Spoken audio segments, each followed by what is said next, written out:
Hello, good evening, everyone. This is Brock Beard from lastcar.info. After the conclusion of the Goodyear 400 at Darlington, a throwback weekend, perhaps a throwback finish, as some of you have mentioned already, as Joey Logano catches but does not pass William Byron on the last lap. Instead, runs right in the back of him, stuffs the 24 into the wall, and just as Jeff Gordon shows up from the Miami GP, he is just there just in time for Joey Logano to cruise by and take his first points-paying victory of the season.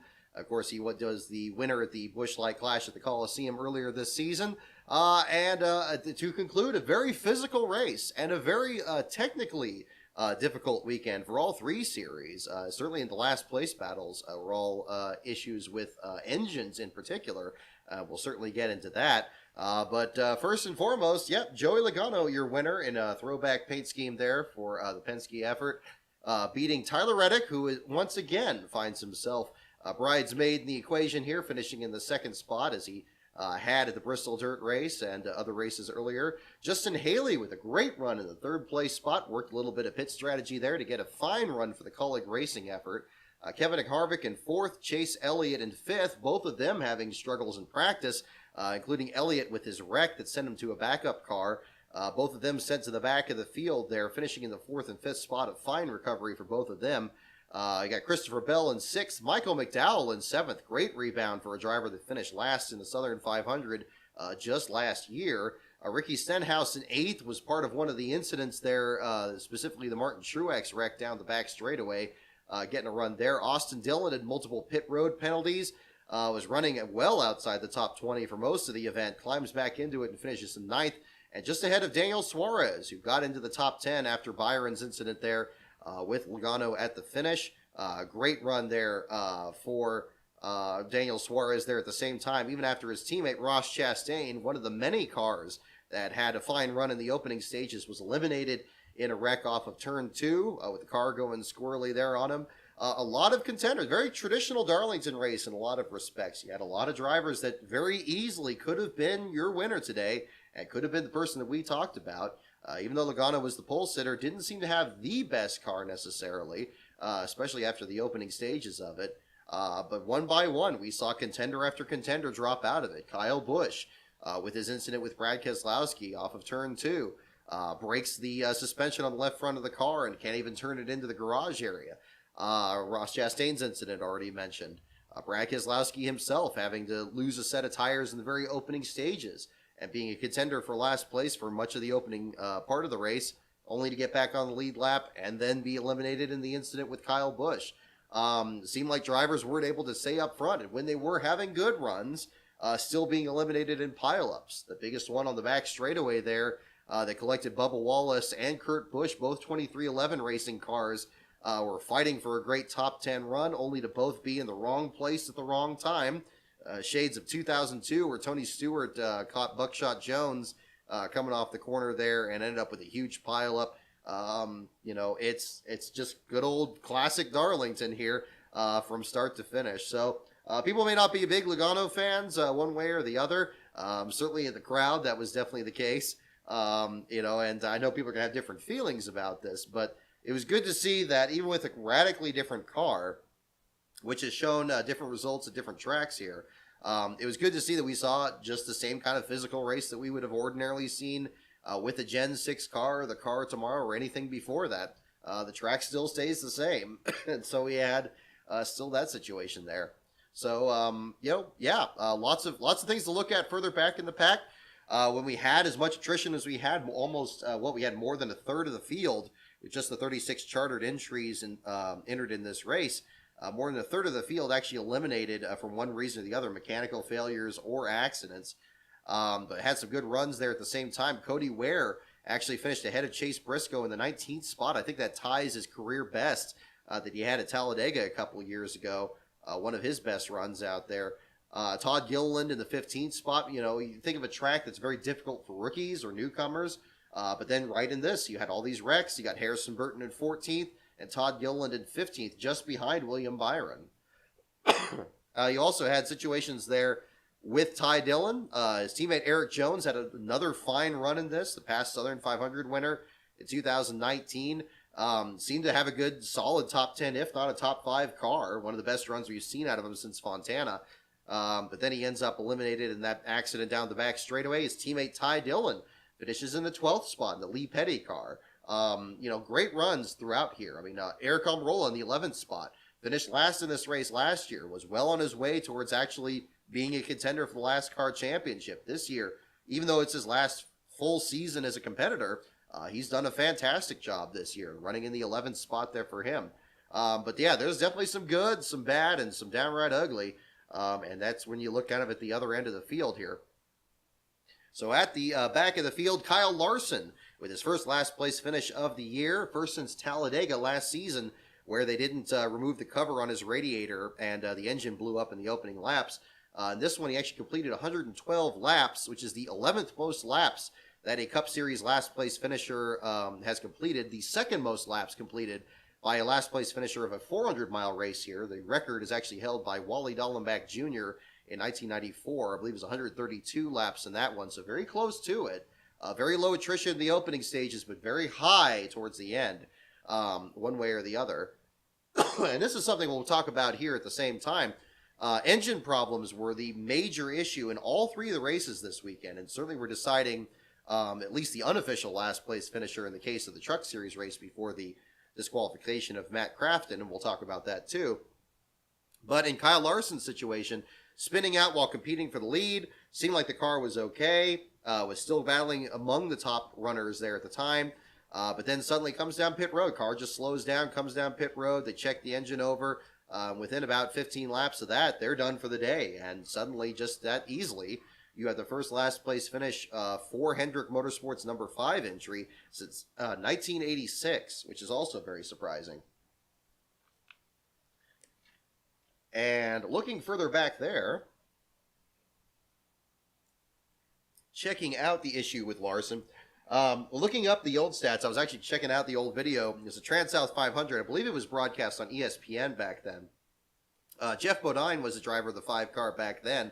Had the pole position, much like Logano did today, but unlike Logano, had issues immediately at the start. The entire inside line checked up. There's actually an incident between Davey Allison and Ron Bouchard further back in the pack, but Jeff Bodine's car had a camshaft fail, come back into the pit road, and then behind the wall, done for the day. Very rare to see Hendrick Motorsports finish last at Darlington, but even more rare for their flagship entry, the number 5, the oldest entry in the fleet. Obviously, there's been team changes in the years since, but the symbolic, I guess you could say, flagship entry there, the number 5, finishing last in this, and what was a decent throwback scheme too. Actually, it kind of looked better than the regular full-time scheme in terms of the new number placement. But regardless, not a great performance on their end. Corey LaJoie had a very hard hit into the outside wall off turn 2, finishes in the 35th spot. Brad Keselowski in 34th. Excuse me. Kyle Busch in 33rd, and BJ McLeod in 32nd. Talking about the engine failures, another big concern from this race, I would have to say, is how fiery some of these engine failures were, both for BJ McLeod and Alex Bowman later in the event. I was very surprised at how, you could see in Bowman's case, there was actually flames in the cockpit a bit. We talked about this back at Fontana when Landon Castle had this issue in the Xfinity race and had a very serious issue there. But we haven't seen as much of that since then, and really until today. Sometimes he had something more benign, like when you had the transaxle failure that Denny Hamlin had. But seeing the engines really let go in this spectacular of a fashion was something eye-opening. I anticipated there would be more overheating issues, even with the new air circulating through the car thing, because we usually see that at Darlington. But in this case, it seemed like the engines were just like, they're just like time bombs after a while, and you had some of these guys where either what you had happen with Kyle Larson and possibly an over-revved engine, or what happened with Bowman or McLeod there. Yeah, very interesting to see. I'm not sure if that's something typical we're going to see in races going forward, because it seemed like it was pretty rare in this first part of the season.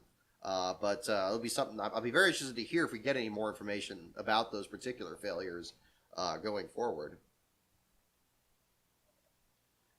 Let's see here. Yeah, Alex Bowman did have a bad fire on that one for sure. Joe Tremonte, thank you for the super chat there. No group apology in victory lane today, I guess, at Bristol Dirt.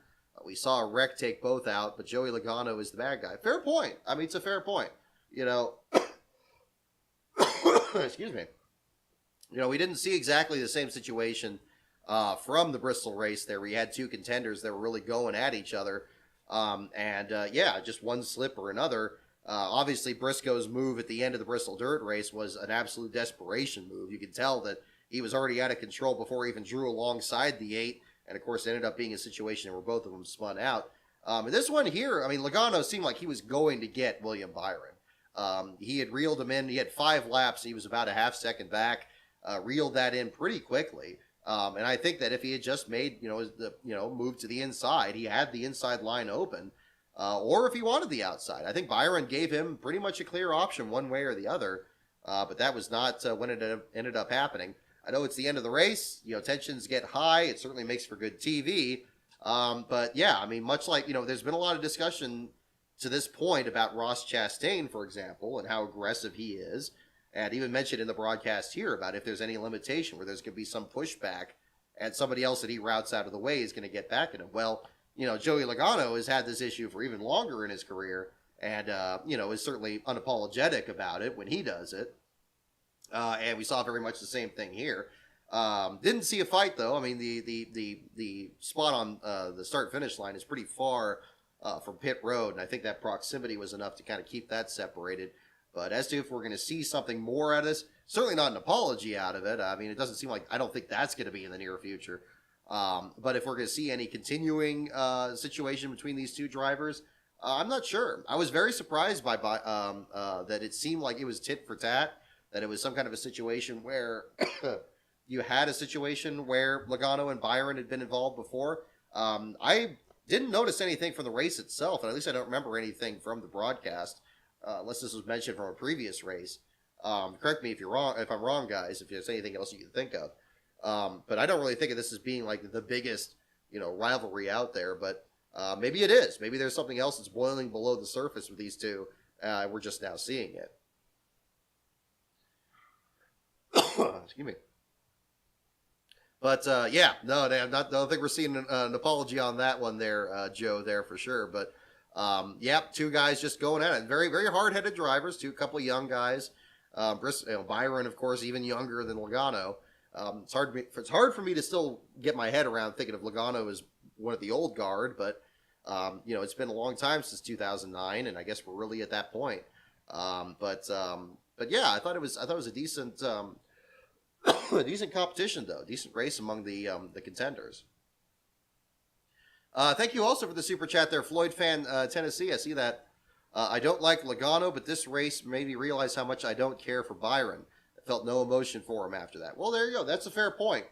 I think everybody, has like different feelings about different drivers, and it could be a generational thing. I know it's cool to see Jeff Gordon's throwback scheme out there. I know this was the Flame scheme that debuted in 2001 is one of the most highly anticipated, I think, that could have been run on the 24 car. Unfortunately, it finally gets there at a time where they've changed the number arrangement, so it looks really different. But perhaps that was inevitable anyway, with the cars having changed so much even since then. Yeah, in terms of the driver himself, you think back to the Martinsville race that wasn't very interesting, and he cruised and just dominated that one. I don't know if maybe that's your own experience there, Floyd, if it was just the way he wins these races, or if it's just who he is personally, or who he... of course, the iRacing background. I have mixed feelings about that too, because, I know that's the trajectory the sport's going, because you're going to have more and more of these guys that are really experienced, that have logged so many laps behind a computer before they even get behind the wheel, with all the physical demands and everything that takes place there. But, it's I don't know. I guess you can't feel, depending on what your feeling is from one driver to the other. I think that maybe these aren't necessarily the two most popular drivers in that sense. I guess if you had any other driver combination would be it. It's not like a situation where you have like a Chase Elliott involved in it, I guess, and maybe some Logano. If Logano did that, I think we'd have a much more vigorous debate, or maybe a outspoken reaction from some fans here in the meantime. So hard to say. But I can see I can see how people aren't big fans of either driver. I mean, in that case, I mean, it's, I know the sport's changing a lot. And I think those two drivers are very much, symbolic of it. I know Emp Lemon leaned in pretty hard on Logano during his video a couple of years ago. So that's another one there, too. Yeah, Martinsville for the win there earlier. And then, of course, the Atlanta win, too, for even earlier this season. I mean, kind of unusual wins that Byron's won this year in that sense, but kind of that situation. Alrighty. Yeah, a little bit more bump than run. I saw your comment there, Mark. Yeah, that would be pretty fair. But yeah, some positives to really glean from it. I mean, I know a lot of drivers are leaving this one unhappy. Not just the top two here between Logano and Byron, but also anybody further back. I was saying in the final laps, I was hoping that we get a situation where it would be like 2003, of course, and you get like a Kurt Busch, Ricky Craven thing where they're bouncing and banging off each other and you have a good finish. I think it maybe with different drivers, you maybe would have had that. It would have been nice. I think the next gen car would allow for it, although I don't know if you're going to snap one of those really fragile bits to the independent axle or independent suspension. Certainly, Kyle Busch's incident really showed that very glancing contact that he had with Brad Keselowski took him out of the race completely. I think that took a lot of people by surprise. But we had other drivers that bounced it off the outside wall and kept going. We had even ones that bounced it off the outside wall and didn't even draw a caution, in the case of like J.J. Yaley, for example. So I'm glad that these cars aren't, I hope these cars aren't getting to the point where they're like IndyCar fragile or Formula One fragile. That would suck, because I think that you would miss something from stock car racing where you could have some close racing. You could bounce off of cars. You could bounce off the wall even. You can't absolutely knock it down like what happened with Corey LaJoie. But, if it's getting to that point, that needs to be something that's looked at. And I know that these are now, as Kyle Busch said, cars you can buy at Walmart, basically. But hopefully it's going to be a situation where they can at least reinforce some of these parts. I'm reminded of, how the sport got out of being strictly stock in the beginning. And one of the first problems that they had way back on those dirt tracks was the axles failing. That, on a standard car, a 1950s or 1940s car, in a lot of cases, cars built even before World War II, would just have the axles fail or just have the wheels fly off. And so then they had to kind of step away from strictly stock into something that was a little bit more modified. But maybe history is just repeating itself, and this is something that needs to be re-examined. I do think that this season is still treated like a test session, even more than the testing that we did before, because of course it's going to be different testing it in competition versus a regular, ordinary test with just a couple cars out there. So maybe I hope that's something that NASCAR is looking into, although I don't think we're going to get a more immediate solution to it, because that would be a problem. I think that would be something else there.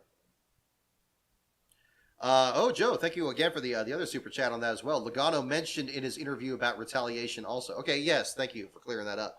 So yeah, were they? That's right. So let me make sure I get the sequence of this right. So Logano, he mentioned retaliation in his interview, and then Byron was asked about it. Was that the way it played out? It kind of blurs in my mind there, because either way, it still catches me off guard. I don't remember a particular situation that either of them were involved in, unless it was something that the cameras miss, and obviously sometimes that happens. Yeah, that's it just makes me more confused. I don't know what's going on with these particular drivers, or if it is something that's continued on, maybe even if it goes back to last season. But it's kind of hard to, I'm not really recalling a particular example of it. Let's see. But yeah. Exactly. Stock bodies with a purpose-built chassis, that's a stock car. Exactly, Charles. Yeah, I mean, you have that kind of a situation. But yeah, it's definitely different from the wrecks, and you could see something that maybe is something that's going to knock a car out of the race, or something that the car is able to keep going. The car's physical body seems to stay about the same. Even the wrecks on the back straightaway that Kurt Busch and others had, I mean, they were hard hits. But as Clint Boyer pointed out, I mean, of course, if you're flexing that safer barrier that much in any car, you've done something that's pretty much going to take you out of the race. And I think it's something that, I know for me, particularly what I do, watching people fall out of the race, I've had to kind of adjust to, where a car may visually not have that big of a problem. It seems like the biggest thing you have to look at now is just those wheels, much like with Kyle Busch's situation, where a wheel is bending inward or outward, or it's just completely cattywampus like Denny Hamlin's car was back at Daytona. I think that's kind of the thing that you kind of have to measure whether or not somebody's going to actually be out of the race or if it's going to be repairable. I think in every case so far that we've seen a car look like that, they can't fix it on pit road, certainly not in 6 minutes. And so that's typically just been the end of the race for that person. It certainly was the case for Kyle Busch. It was the case for Hamlin at Daytona and many other cases that we've had in between. So yeah, that's another one to kind of look at too. Yeah, cars you could buy at Walmart. I don't get that. I see your comment on that Death Killer. Yeah, I mean, Kyle was mentioning it flippantly, and I know the other comparison that they've made with these cars is like treat them like Lego sets, that they got to go together in one particular way. You got to follow the instructions, and it's going to be completely stock.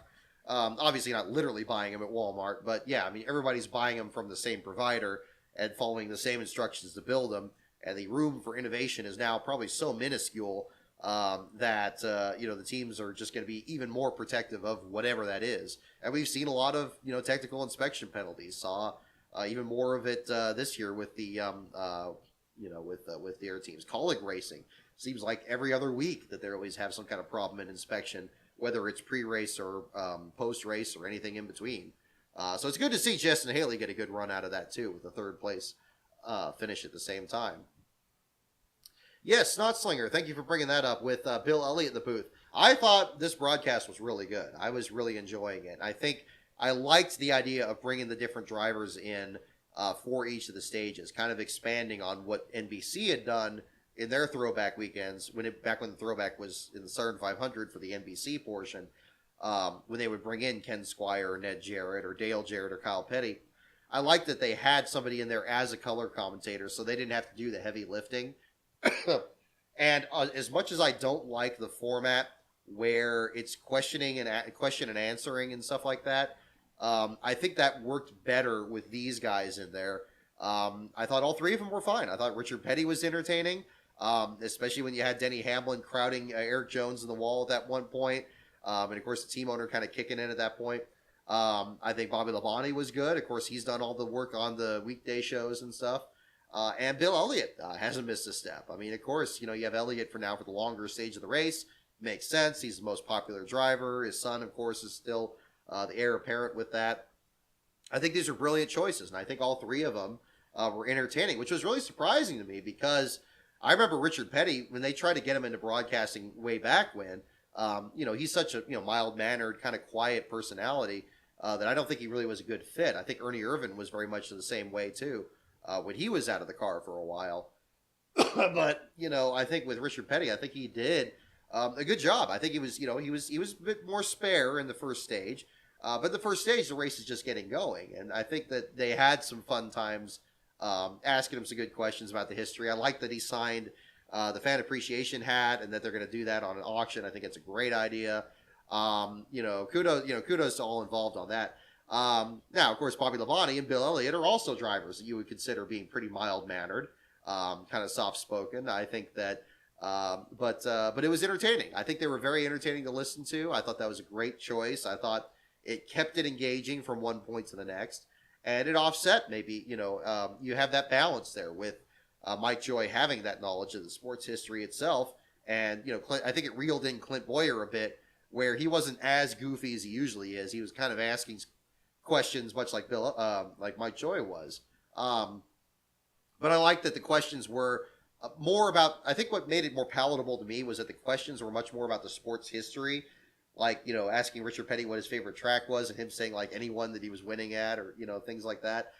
It was more fun in that sense, and I think rather than really boring pedantic things like saying like, oh, it's like, why are they drafting here, tell me what's happening here, like that's, to me, that's not interesting. I think that's where I take exception to that strategy, because it takes the place of play-by-play.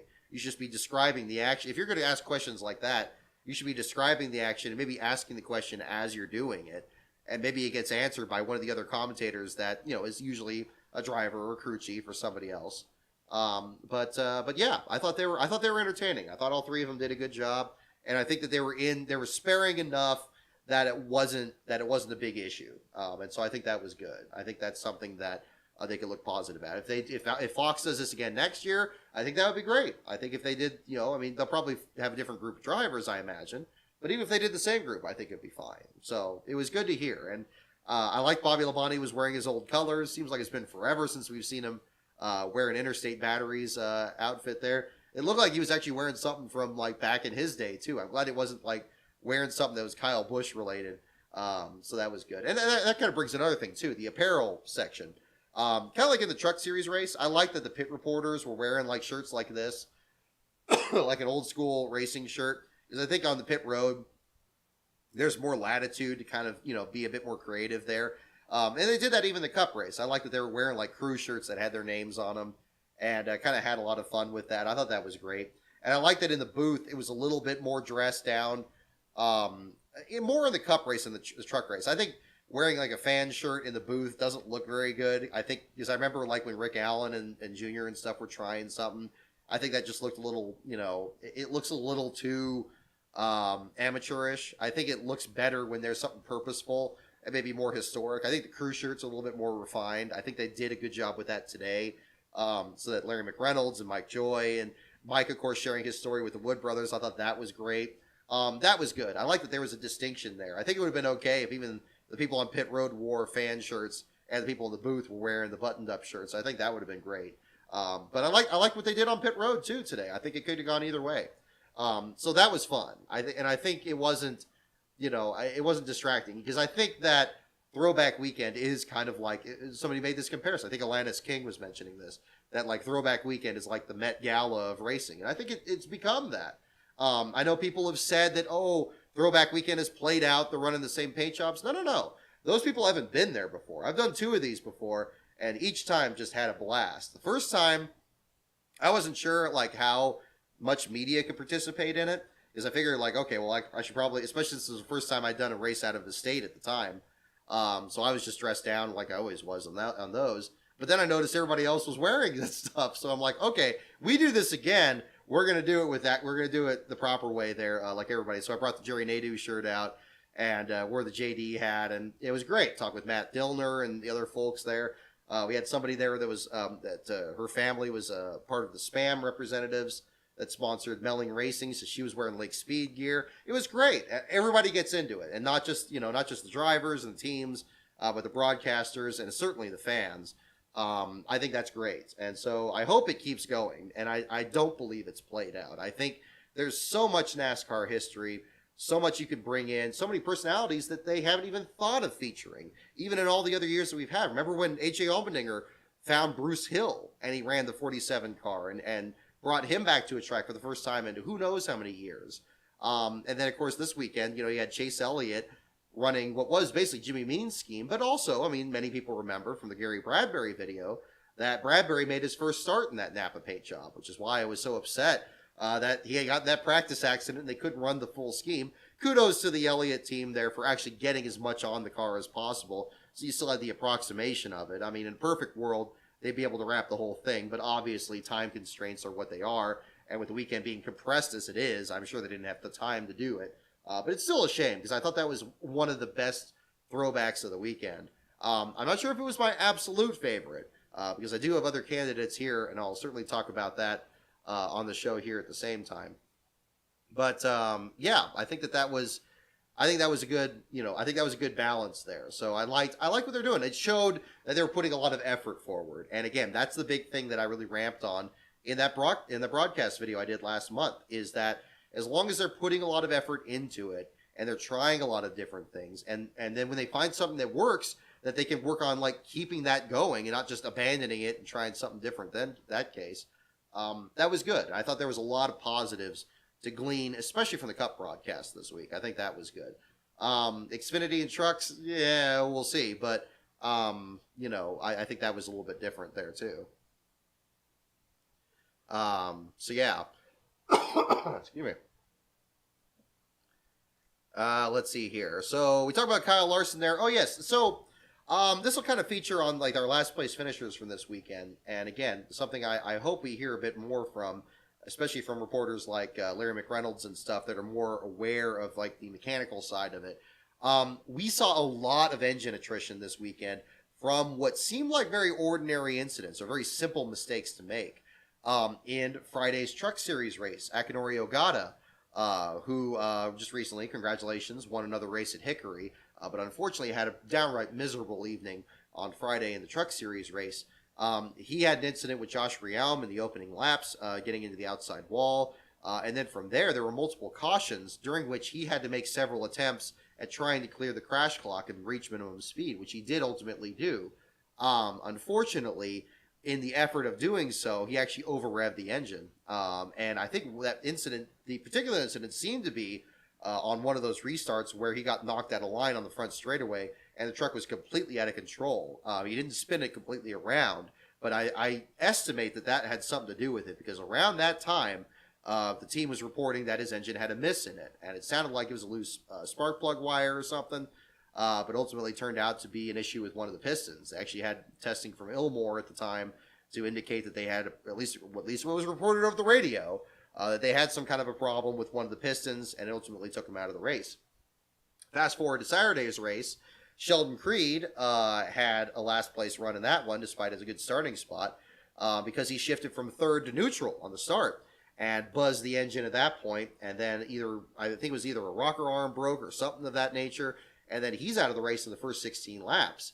And then, of course, you get today's race, Kyle Larson spins out, and then much later, a ways later, really, it seemed like, was actually dropped out of the race with engine failure there too. So I don't know if it's something particular to this track, but to see three completely different series in three different vehicles have the same issue, where it's either over-revving or some kind of a mistake in the cockpit, specifically doing damage to the engine, something to kind of be looking at going forward. We've seen other engine failures by teams that weren't spinning out, like, again, the Bowman and the BJ McLeod situations, but I was struck by how similar all these incidents were. And I don't know if we've seen this in any race really up to this point. I've seen, I've listening over the radio and kind of doing the last place things. It seems like it's been more issues with the steering, or with the, again, the braking of the independent suspension or the independent axle, or if there is an issue with the engine or shifting through the gears in the Cup Series, of course, issues with the transaxle, like we saw with Hamlin. I believe it was at, what was that? It wasn't Richmond, because he won Richmond. I think it was Vegas that he had that issue. Correct me if I'm wrong on that, but there was that, and then, of course, the transaxle problem that Tyler Reddick had way back in the Busch Clash. Issues like that coming up. But seeing these engine problems now, I think it'd be really interesting if there was like more of a discussion on that, of what caused all three of these, if they were similar or if they were really different. Obviously, two of those drivers were involved in incidents, whereas Creed wasn't, and yet the result was ultimately the same. So yeah, there was definitely kind of an interesting story to kind of look at. I hope you guys have enjoyed the coverage from this weekend. I do apologize we didn't do the coverage yesterday, but of course, Mother's Day weekend. We decided to do Mother's Day celebration on Saturday there. Had a wonderful day on that. I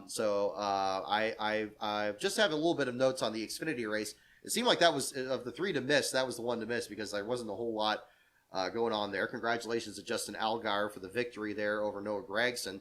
I think one great story to pull from that one is Kyle Weatherman with his 12th place finish there. For the Jesse Iwuji effort. I believe it's his second or third time this year that he's actually already scored the team's best finish, and now tied. It's the second best finish between two 8th place finishes for Weatherman's entire career. So I think that's great. I mentioned in the past that if they can keep Weatherman on that team, I think he can continue to really outperform for him, as he has with Mario Gosselin, as he has with Mike Harmon. This dude is really used to driving for teams that are very underfunded, or really are struggling, or need to have very basic things straightened out, like the chassis geometry. He's able to help with it. Him and his teammate, Bailey Curry. I think Curry has been a great asset to JD Motorsports since he left Mike Harmon's team. I know he had a bit of a rough run at Darlington. I'm hearing he got involved in a couple of incidents there. But I think he's been, on the average, a help. And it was already showing at the end of last year when he had that great run at Las Vegas, for the JD Motorsports team. So I'm very excited. Even though both these teams have left Harmon's team, and Harmon's team is still struggling, we saw them miss the show again under frustrating circumstances. But I think both those kids are among these youngsters that are really making a name for themselves in the Xfinity Series, which is finally getting back to its roots in that sense. This brings me to the next issue. So we mentioned that Brennan Poole failed to qualify for the Xfinity race, and which was unfortunate, especially given the fact that the qualifying session was mostly complete, and he had raced his way into the field and would have if the session had been run to completion. But unfortunately, he got sent home, and that's a real kick in the seat there for the Harmon effort. Hopefully, they can pick things back up in their next events going forward. But the other DNQ, of course, was the number 88 HendrickCars.com entry, which has been a part-time effort. We've seen them just with Miguel Paludo for the road course races, and then Dale Jr. for his one-off event at Martinsville.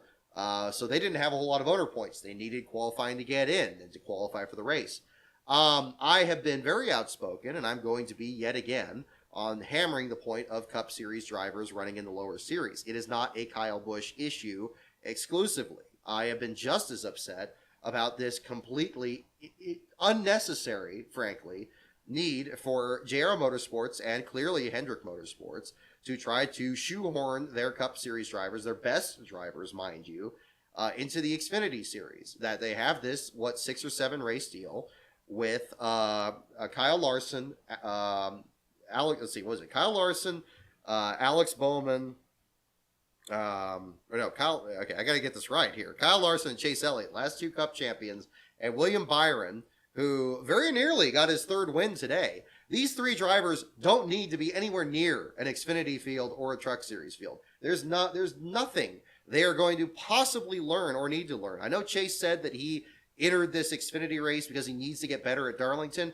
That dude just took a backup car, drove through like multiple wrecks, and finished 5th. Dude doesn't need to learn anything. And his father's Bill Elliott, for Pete's sake. He's still doing the job out there. He's still doing what he needs to do. And he'll get his win at Darlington eventually. Here, he may as well do it this September. It is not a Kyle Busch situation. I want to make that very clear. I've been getting some comments on Twitter about that, and I think that's absolutely absurd. I am every bit as just beyond, beside myself that Hendrick Motorsports has very quietly done this year. They did it in the Truck Series with Spire Motorsports and getting Alex Bowman and Chase Elliott into the races at COTA and the Bristol Dirt Race. And now very clearly they've gone in with JR Motorsports, and now they're going to do all these summer races here with the Xfinity guys. No, I think it's unnecessary. It's not for the sponsor. The sponsor is HendrickCars.com. They're not trying to get a new brand into the sport. So you can't use that excuse. And these guys are champions and guys with most wins this year. So you can't use the, they need more laps excuse. So what's left? They're doing it, okay. I have to believe that they're doing this because, doing it for the money, doing it for the exposure, doing it for an easy check, doing it for a trophy. And that's where it gets back to the thing that gets under my skin the most, is if they do qualify and they do win the race, that they have to be celebrated as a winner, just like anything else, instead of being in a just completely different class. That, okay, if they want to run in these races, I'm getting to be more serious about this. Why do we have to still give them the trophy? Why do we have to just say that, this is still, they're still the ones that win the race? It's expected that they win the race. It is a system that, much like the charters, I would argue, is built upon failure. When a Cup Series guy wins in a top flight ride in an Xfinity Series race, that is not a success to them because they're expected to win. What it is a failure for the rest of the field, and saying that they have failed to beat this Cup Series driver. And I know that there are a lot of Xfinity drivers that don't see eye to eye with me on this and say, hey, we want the Cup guys in there. We want the Cup guys in there because we want to measure ourselves against the best drivers in the Cup Series. But just because they want something doesn't mean that they should have it. And I'm going to be very firm on this. The quality of the Xfinity Series field, the reason that I believe that Hendrick Motorsports is even expressing interest in JR Motorsports in this case. I mean, it's one and the same at this point. They're expressing that much more interest in it and bringing Hendrick Motorsports drivers in the field is because it's become more competitive. And because it's become more competitive is because the Cup guys haven't been in there. So you had guys like Justin Allgaier now being able to win, and Noah Gragson becoming a household name, whereas maybe if he had been around a decade ago, he wouldn't have been. It is when you are creating a situation that is built on failure, you're not creating in these drivers' minds that they are successful. So you get drivers that came in like in the 2008 era that had to go against Kyle Busch and Kevin Harvick and Carl Edwards and Brad Keselowski every week. And maybe the top guy there is a guy who finishes sixth every week. And guess what? They get into the Cup Series and they're not really much of a factor.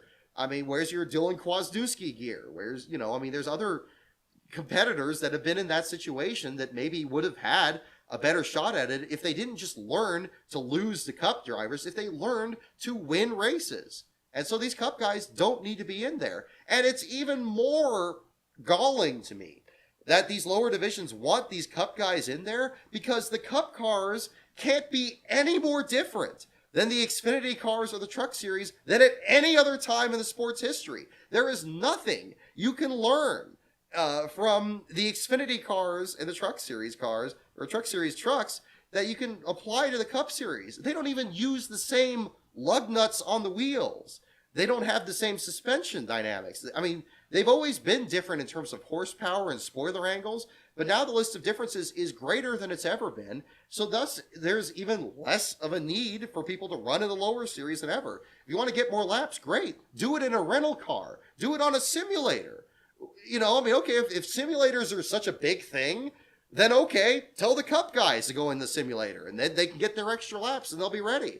Because after all, they're Cup guys. Then you can even have it so that the simulator is programmed in the dynamics of a Cup car.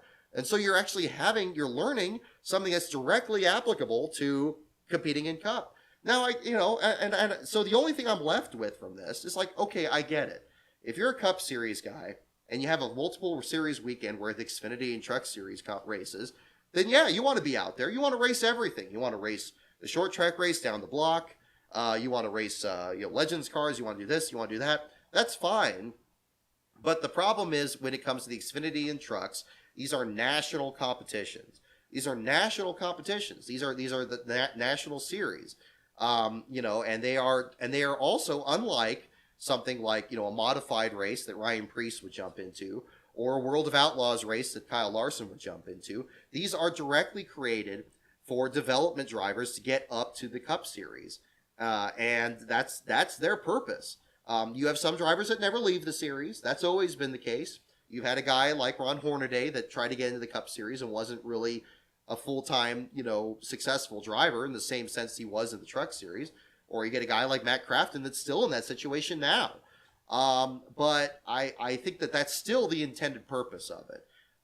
And I think that we are seeing the Truck Series and the Xfinity Series be more exciting and more engaging than they've ever been because of that simple change. And that they really aren't as entertaining when you have a guy like Kyle Busch in there, when you have a guy like Chase Elliott. So I am not inconsistent in my frustration with this. I would feel the very same if it was a Hendrick car with Hendrick guys in it, if it was a Roush Fenway Keselowski car with Keselowski or Buescher in it. I would feel the same way if it was a Penske car with Austin Cindric in it. Now that Cindric is a series champion, very nearly got his second one as a Daytona 500 winner, he hasn't been in Xfinity races and doesn't need to be. He should be focusing on his Cup ride and trying to just dominate those road courses later this year. So I think that's where the focus needs to be.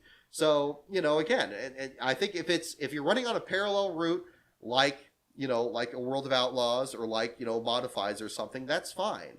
And I think a lot of those guys really can put these guys to task. That you have the guys that are so used to such a very different kind of racing that they can beat a guy like a Kyle Larson or so forth. But it's not the same thing in Xfinity trucks. It just isn't, and it's never going to be.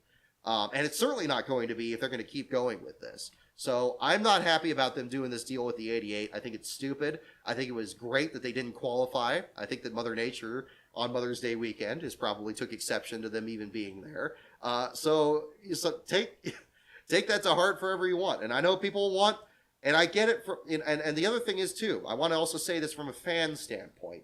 If you want to see Cup drivers in the field for a lower division race, if that needs to be the thing that gets you into an Xfinity race or a Truck Series race, then I don't think you're frankly that interested in those series.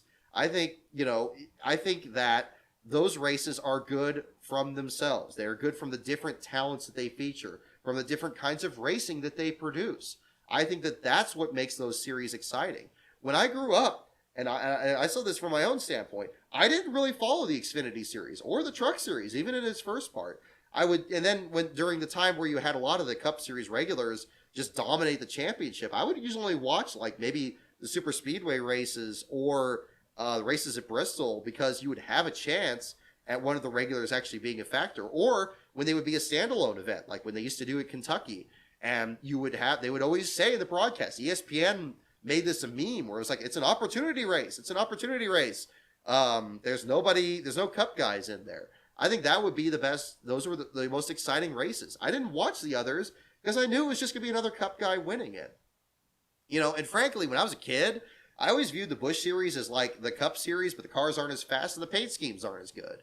And so I didn't really watch Busch races. I may have missed out on a lot of great Busch races that you had guys like Mike McLaughlin and Adam Petty and Lyndon Amick and those guys in it. But I didn't grow up watching those. I just watched Cup because I was familiar with Cup guys, and I knew when I wanted to see a Cup race, I wanted to see them in the best cars, in the best competition.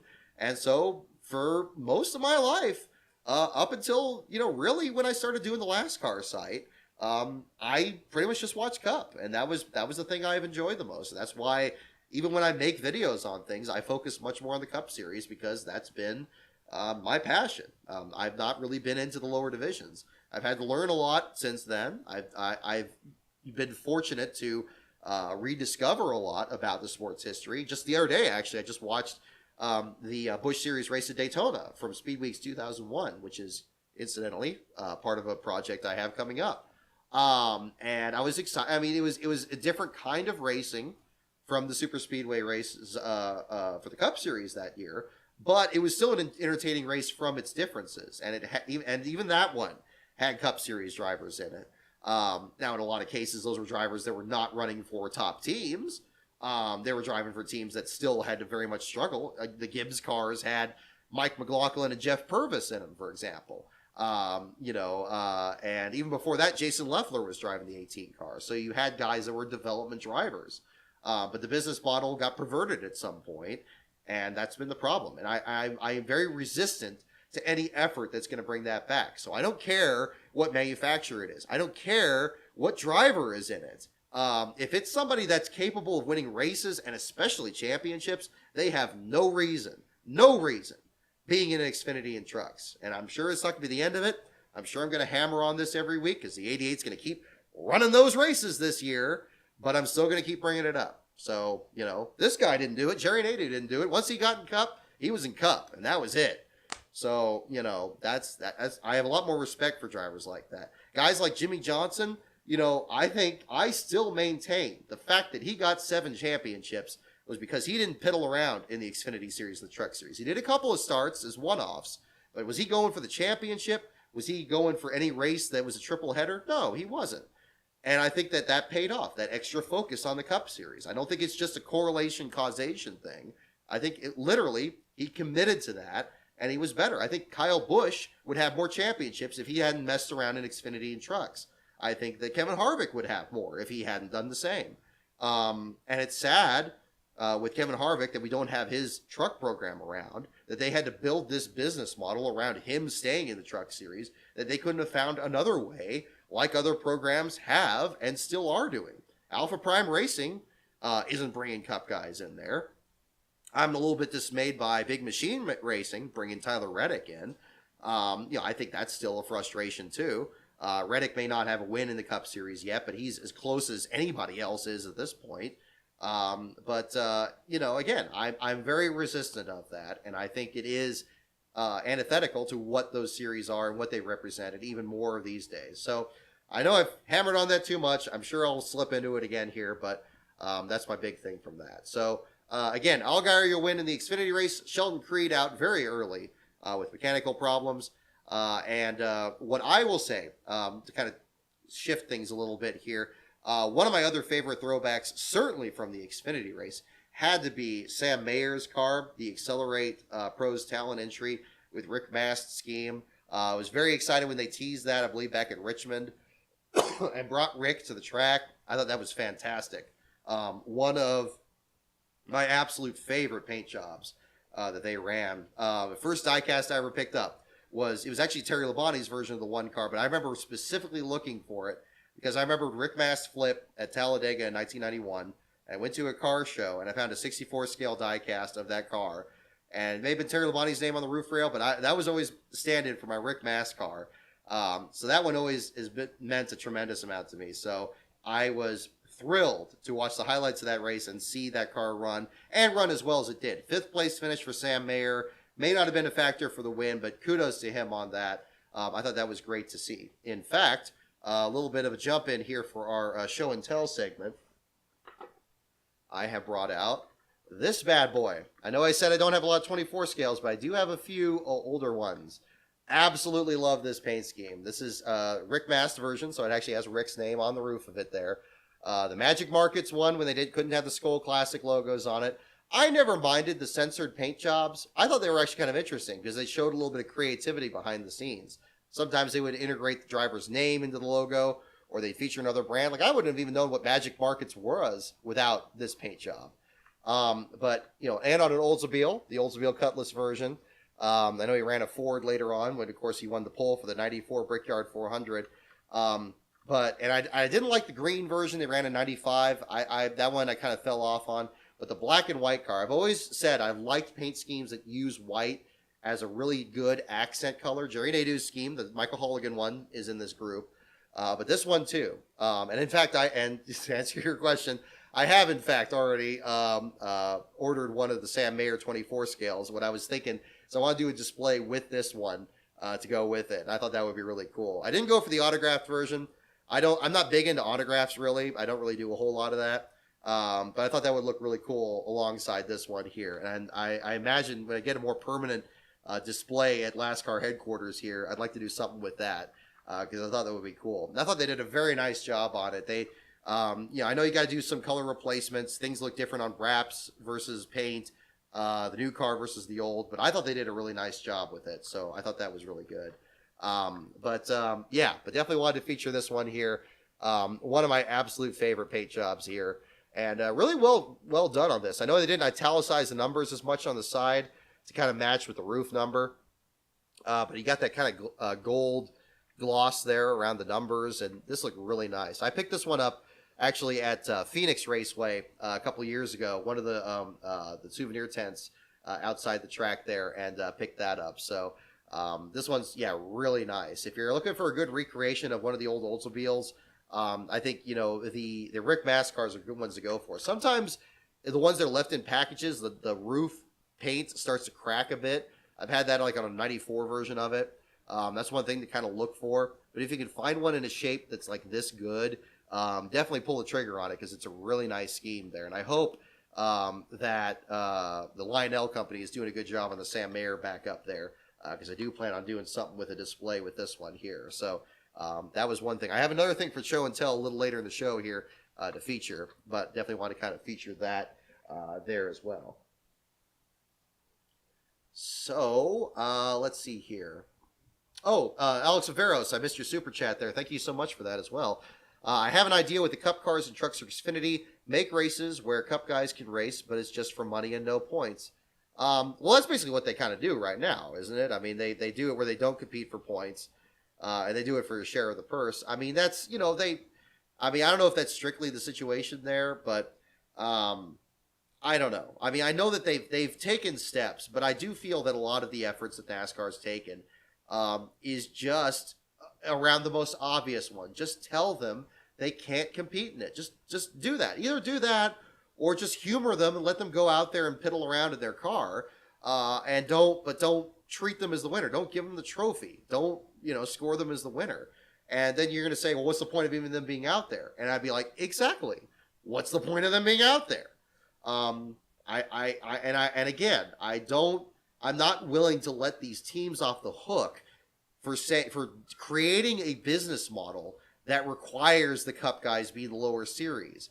I know the sponsors hold a lot of the cards, but it's up to the teams to say yay or nay. It's like, look, we got this developing talent. We want to get this guy into an Xfinity car, like a Josh Berry type, but he needs a sponsor. And okay, yeah, we're affiliated with Dale Jr., but look, we don't want your company to sponsor Dale Jr. We want you to sponsor this guy because Dale Jr. believes in this guy. And market it that way. If the team is not capable of doing that, then I blame the teams for a lot of this. And if NASCAR isn't going to do an out and out ban, if that's the reason, then it's NASCAR's fault. But if it isn't, then yeah, I blame it more on the teams. And I don't think the points exception is worth enough of it because as we see when these stages happen, nobody gets those points. They win a stage and, instead of one of these series regulars, then nobody gets those points. And that doesn't help anybody. So again, just don't score them. Treat them like the Days of Thunder cars in the 1990 Daytona 500. Let them race out there, let them have a good time, and then they pull in and nobody cares. They're not scored. Like, okay, is that so much harder to do? I mean, just don't attach the transponder, And it would get ridiculous, but hey, maybe it has to become ridiculous for them to not be in it. I think that's something that can be looked at. But again, I'm not willing to budge on that. I've heard every argument there is to argue on that, and I'm not convinced. Even by people who want them there, I don't think it's good for the sport. I don't think it's good I don't think it does even the Cup guys any good. And again, and maybe that's from my background, being in a rowing competition where we got our doors blown off by the faster boat all the time, and I know what that's like. It sucks, and I didn't learn anything from that. I didn't learn anything from losing. I learned a lot from winning, from the races we won. I learned from being able to be in against boats that were in our caliber and from winning those races. Up till that point, it's not fun, and we're not talking scrimmages here. We're talking actual competitions. That's where the difference is. So yeah, how do I really feel about this, Rick? Yeah, see, there you go. I've been playing my cards too close to the vest. Exactly. But yeah, anyway, I don't know. We can keep going round and round on that, and I'm sure I will in future episodes and later part of this show probably, but that'll be the case too. Let's talk about throwbacks. Other good throwbacks for the Xfinity race. Well, let's see here. Just kind of looking through the rankings here. Jeb Burton, I like the Gwaltney scheme that Ward ran. That was cool. I like the Tom Hubert throwback for Anthony Alfredo. I like that he was specific to say it was Alfredo instead of the actual Hut Strickland, who ran it for most of the season. Of course, he has a friendship with Hubert there. So that was cool to see. I like that they ran with the Shark version of Bobby Labonte's scheme for Ty Gibbs. I thought that was cool. Stephen Parsons' car was a showstopper with the Phil Parsons scheme. I like that they put the Chevrolet logo on the splitter to look like how Oldsmobiles, like this Rick Mast car, used to have Oldsmobile spelled out on the front bumper. I like that I noticed that on the scheme. I thought they integrated that very nicely. I like the Buckshot Jones car for Joe Graff. I hated that he got in the wreck. I thought that one looked really nice. I thought they had a nice scheme on that. That blue and white scheme. Again, white is an accent. I think that's a very good color scheme on most cars, and I'm glad to see a lot of these throwbacks recognize that and take that on. I think that was really good to see. But that's about all I have to say on the Xfinity race there. I don't have too much to add on that. I mean, Gregson was looking good for most of it, and it ends up being Allgaier. Allgaier's just figured out Darlington. I thought he did. I liked his throwback better when he had the one where he beat Josh Berry running the red and white version of the Taz scheme. I thought that one was nice. I like that one better than the blue and yellow one. But yeah, it's not bad. I'll take it one way or the other. So this brings us to the Truck Series race, and what on earth Carson Hocevar has to do to finally pull off one of these wins. Unfortunately, another runner-up finish there. For Hocevar, that was unfortunate in the Ricky Carmichael entry. It was good to see him have a good run. Darlington was one of his best tracks from last season and even the year before, if memory serves. Seemed to have a good showing out there. Grant Enfinger seemed like he was going to have a good shot at it. But John Hunter Nemechek, leading 69 laps, did not approve of the person that threw the beer at his truck, especially John Hunter. I don't see why anybody would really have a problem with him. I think the Nemecheks are some of the most decent blue-collar folks out there. I know he's driving for a Kyle Busch Motorsports entry, which is favored to win these races. But I think he has more than earned that ride. I think John Hunter, he's a good kid. I haven't spoken with him too much.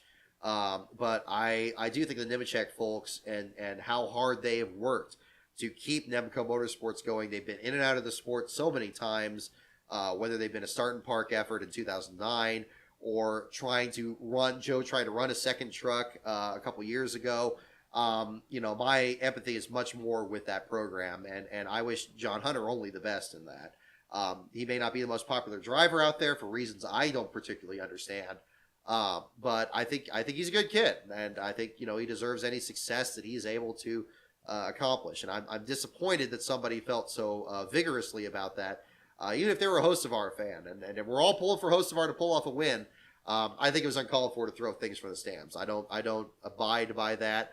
I think that there could be things that are frustrating now, but hey, we have social media now. You don't have to throw things on the track. The one positive, I guess, we can glean from that is if you don't like a finish or if you don't like a driver, you have more than enough outlets to make that known one way or the other. You don't have to throw crap on the track. And people have been doing that since before there was Facebook and Twitter, and throwing stuff on the track for Jeff Gordon's win at Talladega, or I remember all those races that ended under caution when they didn't need to. Throwing stuff on the track isn't going to make NASCAR change their mind, and it didn't back then, and it's certainly not going to now. So I do echo the condemnation of that. So hopefully that gets handled. Anyway, Parker Kligerman with the top 5 run. Ty Majeski came back for some issues and finished 4th. Good to see. Ryan Preece in the 6th spot there. Todd Bodine in the top 10, finishing 9th. And all of this coming up, of course, after Matt Crafton. Your 5th place finisher of the race was disqualified for the race for the truck being too low. Required some late night readjustments to the article there. But all of this very secondary to what I believe was one of the craziest last place battles in the Truck Series history in recent years. And I want to kind of pull up the article here to kind of go over the play-by-play from that. So we talked about Akinori Ogata a little bit earlier in the show here tonight, and the issues that he had with the Riam brothers injury. There was some controversy, of course, in the opening laps. Ogata was trying to get around the track. Josh Riam was trying to get around him. Riam's team was getting very anxious and frustrated that they were losing ground to the field. Eventually, we're telling Ogata to let him by. Ogata did pull to the inside, but apparently lost control of his truck, put both of them in the wall. Terrible turn of events there for a team that's still even running the old Toyotas as they were on the 33 truck there for Riam. Put them in a hole. Not as much of a hole, however, as the situation for the number 46 of Brennan Poole. After failing to qualify for the Xfinity race when the Xfinity qualifying was canceled, Poole drove what I thought was, I know they messed with the colors, but I thought that the throwback was well-intentioned on the 46 there, even though it was green and purple. That truck actually missed the start of the race due to a battery issue, and it took him 20 laps to get back out there. So by the time Ogata gets back up to speed, and as I talked about earlier, possibly damaged the engine in trying to get the truck up to speed, he did end up clearing the crash clock to get back up to speed. And at that point, he's about 6 laps down. Brennan Poole is 20 laps down. And just like that, everybody else is still running, and we don't know who is going to finish in last place. I thought both teams distinguished themselves by throwing everything they could at both these trucks to keep going, and both of them were having several problems. Once Ogata pegged the engine was fluttering through most of those early laps. He had to spend time in and out of the garage area. There was some kind of an electrical gremlin on Brennan Poole's truck that kept showing up. There were a couple times he was coasting in under caution and indeed had to go behind the wall. At one point, went behind the wall and came right back out when the engine refired again. And NASCAR reported him in the garage and had to report him right back out. Once Poole got back out there, Ogata's engine seemed to have even more problems, and he spent an extended stay in the garage area, while Poole was actually able to kind of catch up. They get within about 2 laps of each other, and then suddenly Poole's truck shuts down, and he has to come into the garage area just 2 laps away from beating Akinori Ogata and dropping, finally getting out of last place and dropping the 43 to last place. Ogata's entry then comes back out of the garage area, then goes back in the garage area in turn 1. By doing that, he extends it to 3 laps ahead of Brennan Poole's entry, meaning that there's going to be even more of an effort to try to get the 46 back out there. And it seemed like the 46 was going to be done. Seemed like they were going to be just completely out for the count. But then the 46 comes back out, completes the final few laps, and gets around the 43 truck finally. Ogata's truck, by the time it came back into turn 1, they were just slotted in. As Max Newworth did a great job showing some pictures of this. They had the last place trucks lined up in single file there and Ogata was out of the race at that point. Poole kept going, ultimately climbed, I believe, at the 30th spot with enough drivers that were falling out of the race at the end. Chase Purdy had a very hard hit that dropped him out. But I thought Poole's team of the G2G racing effort, I know they're at the back of the field there, but I want to give a special shout out to them for the effort that they did to stay back in there and salvage what could have been a very rough day. We talked about Mason Massey's run at Bristol in 2020 where he missed half the race and came back out there and ran some laps and managed to escape a last place finish there. I think those are some of the most exciting things to see at the back of the field that don't get talked about that much. And I know that that's not the most captivating race on the track, but those are battles that I enjoy writing about because it shows the determination of these teams, that there's no start and park organization out there, that these guys are doing the very best they can to get the best finish they can. And even if the day is only going to be that at very best you're going to get a 25th place finish, if you get like 28th out of a day that you were probably going to finish in last place, I think that's another measure of success. That shows that your team is able to work that much better. And hopefully you don't have to do that every week. Hopefully you're not having this problem every time. But that's another thing to really look at too. So I think that was really something exciting to look at. But that was the feature. And then, of course, it ends up being secondary when Matt Crafton gets his disqualification. But it was a fun article to write, fun article to read. I hope you guys enjoyed reading that. That one's already featured on there. The Sheldon Creed article is already up there, too. That one turned out to be more open and shut. But I'm glad I was able to track the Friday night race because I think that was pretty exciting. It reminds me why I like doing this website. It's the stories you don't hear about and what happens back there. And we saw a little bit of that today in the Sunday race. This was a bit more calm today when you had drivers like BJ McLeod's effort or Brad Keselowski, and then I guess it was JJ Yeley after that, where they were the only car a lap down and just kind of hang in there and wait to get the lucky dog spot. It was a battle for just the lucky dog for most of this race before Larson had his issues. But that's the thing. No two races are the same. No two competitions are the same, and I think it's really entertaining to see. So that's another one to look at. Oh my goodness, I didn't see these super chats. Thank you so much. These are not expected, but I really do appreciate it. I really do I appreciate it here on the show here, and I definitely want to make sure I read these here as well. Let me go back. I got it. Okay, Alex, I got yours on that one there too. Let me make sure I don't want to miss any of these here. Rusty Ralston, thank you for your super chat here. I love the Trackhouse throwbacks. Yes, absolutely agree. Shame I missed this race because I was watching a Minnesota Wild get beaten badly by a lukewarm Miami F1 race. I didn't watch the F1 race. I don't want to comment too much on that. You guys are certainly free to, of course. I mean, you guys in the chat do whatever, but I'll be interested to kind of watch the highlights here because it sounded like they had a great turnout. I'm of the mind, that, look, when motorsports does well, it helps everybody. I'm not the biggest Formula One fan out there, but, I do, respect, the different talent level that it takes to compete out there. That's why I want to make sure I wore my SimTech shirt last week there for what was, of course, a very solemn weekend for that sport. With the Trackhouse cars, I thought they did a great job on those. For the 99 and the 1 cars. I liked how Suarez's car looked. I thought that was a great job. The Motegi paint jobs when Dale Jr. ran against his father in a Cup equipment for the first time. They were both sponsored by Coca-Cola. And, of course, Trackhouse still in the Coca-Cola family with that. I thought that was a great cross-promotion there. And it came out awesome. I thought the next – it made me want Joe Gibbs to bring back the Polar Bear cars that they ran in 2001 at Talladega with, again, the theme of the day, white as an accent. The white snow on the nose of Bobby Labonte and Tony Stewart's cars from the 2001 Talladega race. I thought those cars looked fantastic. I thought the Trackhouse team did a great job. I didn't buy into the story that everybody was saying that, like, oh, Teresa Earnhardt made him put the stripe on the car's numbers. I don't believe that was the case. If it was, I don't particularly care. I think it looked nice with the accent on it anyway.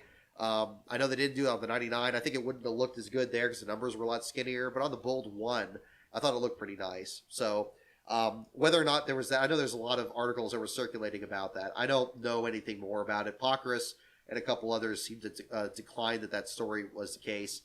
So I'm inclined to believe them on that one. I thought they looked great. I think they were some of the best ones in the Cup side there for sure. I still think the Rick Mast one was my favorite of the whole weekend on the Xfinity side. On the Cup side, I got to look at the results again here, make sure I'm not missing anything. What did I mention earlier on that? Oh, yes, the Eric Jones and Ty Dillon schemes. Those are my favorite on that one. It was very hard to beat those. The Trackhouse ones are right there, though. If it weren't for the Petty ones, I would say that those were the best in show for sure on that one. But thank you again for the super chat. Alex Veros, thank you again for the super chat here, too. On the truck race, DGR needs to switch cars around. They have the 17 truck always outruns their number 2 full-time trucks. Yes, same thing. Yeah, I mean, I don't think that just goes to the Cup competitors that are driving the 17 or, it's certainly Ryan Preece in this case. Preece is a very good talent. I think they're good to keep him in there. I'm glad he's got the Stewart-Haas deal. I think we're starting to see that really kind of pay dividends.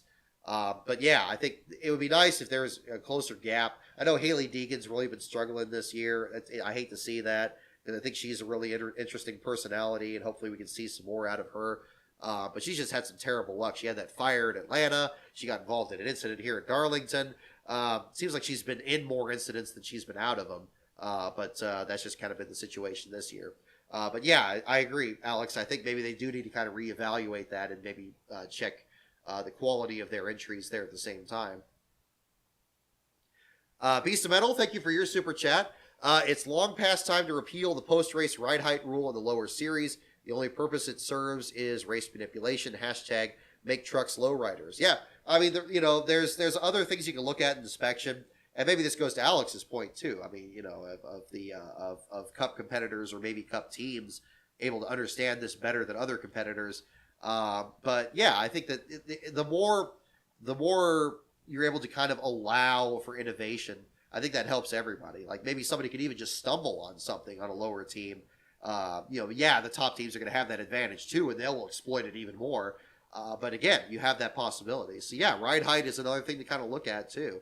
And it would be nice, but I do think the Truck Series has had some good competition. I think the Xfinity Series has been better on mass the last few years. But that's another thing to kind of look at there too. I agree with you there for sure. Oh my goodness. Yeah, Matt Parsons too. Thank you so much. Matt Parsons. I'm probably late, but apparently what Logano was talking about was in the restart. Byron squeezed him slightly off turn 2. Okay, thank you for bringing that up. I don't think we have talked about that. If other people have mentioned, I apologize for missing that. But I do appreciate you bringing that up there. Yeah. If there was an issue on a restart, then okay. Then that would be turnabout is fair play, I guess. And I can see, again, from the standpoint of maybe these are not two drivers that people feel particularly passionate about. If anything, certainly with Logano, people are passionately against him. And I'm seeing from some of you guys here that aren't, big Byron fans. I wouldn't say I'm the biggest one either. I mean, I was wearing my City Chevrolet hat earlier this week. I've been a fan of some of his paint schemes. I think those have been great. I like the Valvoline when he ran last year. That's a whole different deal there too. Yes, the Toby Butler scheme, Blake Thiemann. Yeah, that one too. That was a nice one. I hate that Blaine Perkins got in yet another wreck. He's had some of the worst luck in the Truck Series this year. And the Cody Rohrbaugh team, they can't afford to keep tearing up trucks like that. When they're at their best, I was really excited for Rohrbaugh coming up. But then he had those great runs at Daytona. Perkins winning that stage at Talladega last year seemed like he was going to be a good fit. But man, they have just hit everything but the jackpot this year, and I hate to see that. The Marty Robbins paint scheme, Rick S. Yeah, bringing that up for Corey LaJoie. Hate that he had that big hit. But we saw Tyler Reddick run it last year. I think this was even better by having the 7s on it. I'm glad they could get some latitude to put the 777 on there, which I think is funny because, of course, it's the 777 and the 77 of Castle being his teammate. So that was another one to look at.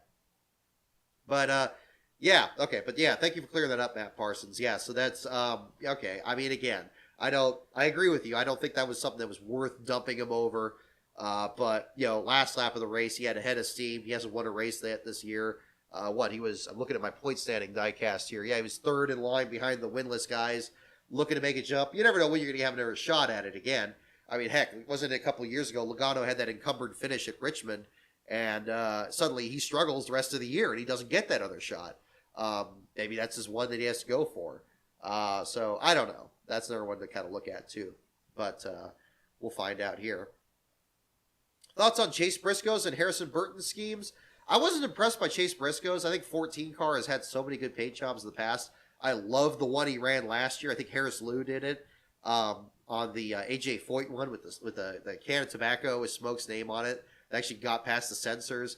I thought that was fantastic. I thought that car was beautiful. I usually identify AJ Foyt more with the one that's all black with the orange roof and not the orange frame, the orange roof rails. But I was made a believer by that one. I thought that one came out beautifully. I thought that was great. I wasn't as impressed with this one. The Target lightning bolts, I identify that more with Montoya than Stewart. But Harrison Burton's looked good. That looked good. I think, of course, it looked better with the number in the middle of the door like Matt DiBenedetto had on the 32 car a couple of years ago.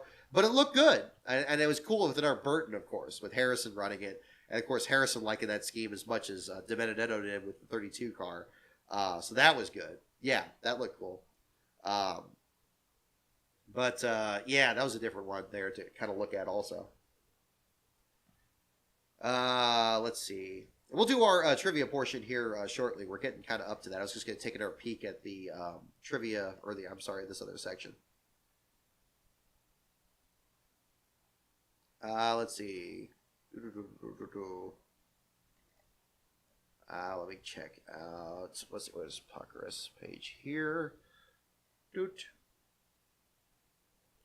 Okay, hang on. We have a call here. 5 minutes ago, Puckerus tweets, Tech is complete, no issues. Joey Logano is the winner. Cindric and Haley cars to research and development. So we have 2 cars to Tech inspection. Logano is officially your winner. So we officially have a Kyle Larson article coming at you guys this evening. So thank you guys for keeping an eye on that there as well. So you have that checked. So we'll do this in just a minute here. Yeah, so Cody Ware gets his 19th place finish, so good for him on that. All right, excellent. So we'll do some trivia here in a little bit. I have another thing for a show and tell as well. So we'll kind of tie that together here for our throwback show tonight. Thank you so much, everyone, for tuning in. We are absolutely going to use our throwback Tiger Electronics device here with our late 90s trivia questions here. So we're going to jump into that. I'm going to break away for just a little bit here while you guys do your voting here. So I'll again mention the categories here. Categories are NASCAR, pits, teams, tracks, drivers, and the wild card. Go ahead and mention in the comments which category you'd like us to do tonight. And we'll do some questions here to wrap up the show for tonight. So again, those categories are NASCAR, pits, teams, tracks, drivers, and the wild card. So we got that there too. Oh, Matt Parsons, thank you again for the super chat here. We'll get yours in here before we break away for just a minute. I'm going to regret bringing this up, but thoughts on Cup guys moving down to trucks or Xfinity full-time? DiBenedetto or Allgaier back when, so on. Now, okay, very good point. And we did talk about Ryan Preece a second ago, and I don't have a problem with him. I think the difference is when it's a driver that is currently winning races, when it's a driver currently winning championships and races, or being even a contender, even like a Tyler Reddick kind of person. Yeah, I have an issue with it. I don't think they need to be down there. I don't think they have any business being down there. But yeah, when it's a traditional thing, when a driver has struggled in the Cup Series or maybe used to be really successful in the Cup Series and has fallen back, the Truck Series had some of its best years when guys like Ted Musgrave and Bobby Hamilton and those competitors came back there against guys that were coming up like Travis Quapple, that didn't turn out to be very good in the Cup Series, but were great in the Truck Series. Mike Bliss comes to mind. Mike Wallace is another one. I don't have a problem with that. So I have a problem with guys like DiBenedetto or Allgaier back then? No, I don't, frankly. So yeah, I think that would be a different one. So again, I'm going to break away for just a moment here. I'm going to have the loading screen up here for a bit, but we will be back here in just a moment to do trivia questions here. So it'll just be just a second here.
Oh, we don't have to go through the intro again. Okay.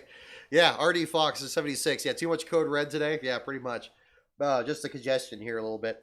For those of you worrying at home, yeah, no, it is not that. I can confirm it was just a cold this week. Got tested. We're good. Everything's good. So hopefully, no too many more shows where I need to take a break to clear the congestion up here, but we'll go from there. Back to the official beverage. Yes. Still no sponsors on the show yet, but code red. You know where to find me on that one. I promised another thing for our show and tell segment, so we'll jump into that here for the show here today. We talked about Bobby Labonte. We talked about throwback drivers, and we talked about classic paint schemes. And I was looking through stuff I had on hand here, and what would be a great thing to show. This isn't entirely unique. This was something that was produced back in the day. Let's talk about some of the greatest cornflakes paint schemes back in the day. This right here is something I wish we saw more of in today's diecast. Not just honoring the past with current versions of paint schemes, but also the older cars that ran them. Terry Labonte's cornflakes car that he ran from specifically the 1994 through 1999 version, which is really this one. Hang on, camera left. This one right here, absolutely great paint jobs, and they did this great promotion. It even has details on the back of like each paint job. I got to be careful because the adhesive is coming off on the packaging here of each of the different paint jobs and the years that they ran. I think that the 97 here, the Chuck Bound ran, was actually an Oldsmobile, but they have them all on Luminas here. And so you have that one there with the old white paint job here. This one, you got Larry Pearson and Greg Sachs ran this. Pearson won the 1991 LASCAR Cup Series Championship in it. Greg Sachs ran it and shared it with Dave Marcus in 92 when the number font had this one. 93, Terry Labonte ran this one. He rejoined the Billy Hagan team. That's right. Billy Hagan's team with the number 14 before that team started to kind of scale back. John Andretti came in for his rookie season in 94, and they had some real issues with sponsorship, kind of led to that team scaling back. But then, of course, you get to the classics here, the actual number 5 paint schemes there from Hendrick Motorsports, the first Lumina 94. Then something very rare. These are using like Racing Champions bodies. In 1995, Racing Champions updated their molds with like much bigger, beefier models that they had of the cars and much larger rims. This set is very unique because the Monte Carlos use a tooling that's much closer to the Lumina here. And so these cars here, I'll see if I can show it a little better in the shot.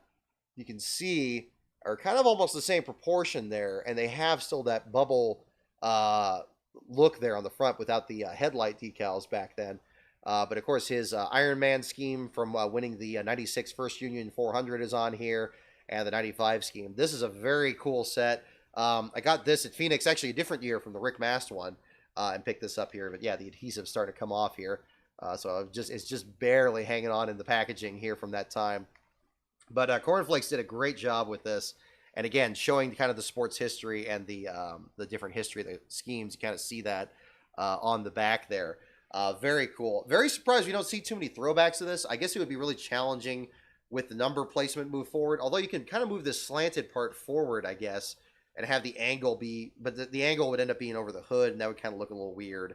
But yeah, very interesting. There's another, if you want to see another look at the 97, there's kind of that one too. You'll see... I've seen individual releases of this 41 car. I think I showed that a while back, but it has it in the... it didn't have the flanges on the numbers. That's how you can tell the difference between the 91 versus the 92 version. But yeah, this is the 92 version, the Greg Sachs one. This is actually your last place finisher of the first race I went to, actually. Sears Point. Greg Sachs had a last place run. He had an engine failure in the opening laps, and the 41 finished last in that car. So that one actually has some special last car significance there, too. So yeah, very cool. Definitely want to make sure to show that there for you guys. I think on Throwback Weekend, that's a fun one to show there. Looking to make sure I do some more some more show and tell stuff for the recent weeks. I know that feature is kind of scaled back on the show here, so I figured doing a couple here with this and the Rick Mast car would be ones to kind of show there. So definitely check that out. I've seen a few of those on eBay, but not too many. But definitely, yeah, I saw that one a while back, and yeah, had to go for it there. So we got that one there at the same time. Getting ready to buy my 5th display case for 64 scales. Yeah, there you go. I understand that. Yeah, no, totally. Yeah, I've had to kind of move some stuff around here. Yeah, I still find stuff here and there. I actually had a throwback shirt I just picked up from Speedway Screens recently that I thought about wearing today, but I like the idea of wearing the Nadu shirt. I was going for Chase Elliott to win the race today because I love that they had the scheme that was basically Gary Bradbury's car. I hate that the car got damaged, but still decent run there at that too. But we'll probably have that one set up at the same time. Yeah, see, there you go. See, I know. Yeah, the Cornelius the Rooster one. Yep, yeah, those are definitely ones to check out. So anyway, where are we on the? Let's see, where are we on the categories here? I'm not sure which one's the top one. I don't know, Beast of Metal. If you had a count, I'm seeing a few. Let's see, a couple here for tracks. One for teams, Benson and Skinner. Got some other options here at the same time. Yeah, if you're able to check that, let me make sure I didn't miss any other comments on this at the same time. Yeah, the official and unofficial beverage of Behind the Wheel, Mountain Dew Code Red. There you go. Behind the wall here with its own beverage. One of these days it'll be that. Okay, 4 for wild card. Okay, wild card's the winner. So we'll do some wild card questions here. To wrap up the show here for tonight. Thank you so much for tuning in. I think we had about 90 people here at the start. We still have 57 in here, so thank you so much for tuning in here, folks. I am still working on some other content here for the channel. I don't have too much new to report here. I reached another feeler out to Stanton Barrett to try to get that going for the next Field Fillers episode. Still haven't heard back on that, so I moved forward again on my silly season video. That's going to probably be the next production on the channel. I have a trailer for that one ready to go. That'll be posted in the Patreon first. I had a new member for the Patreon this week as well. Thank you so much for joining there as well. Captain Tex, I believe, is the username. So thank you, Captain, there for joining on board.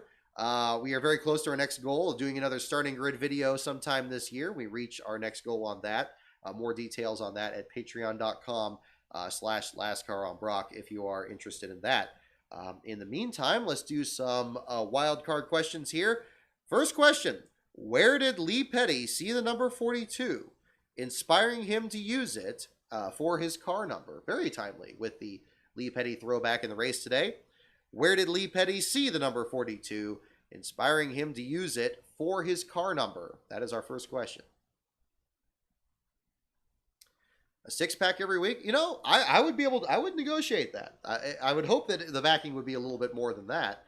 Because actually, you'll recall, I actually had a sponsored article on the Last Car page that Twisted Tea paid for, and they sent over some samples there. Because I knew my mom like iced tea, so I picked up some of those.